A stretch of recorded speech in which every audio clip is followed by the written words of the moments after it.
people. So as you look at the leaf are art-like. And the botanical name is a funny name. It's Astrolochia graniflora. Yeah, and it's from the Astrologia Chia C family. If I should give you a description, the pelican flower is a they call it a deciduous vine with one of the world's largest flower that emits an odor that smells like a rotten meat, and it attracts fly.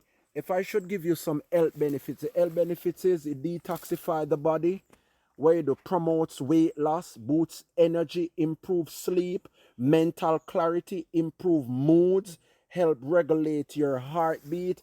And as I told you before, it's a reset button for human health.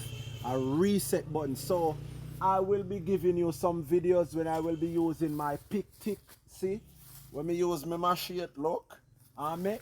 So for the ones that are way up there, all around here, so we're going to show you what we have in the bag. We have this for sale on our website. If you wanted to buy in bulk, you also can send us a private message, and we have it locally here in Jamaica, affordable, very very affordable, because nature feed us, so we don't crave over here, right? Yeah man, stay tuned, coming up.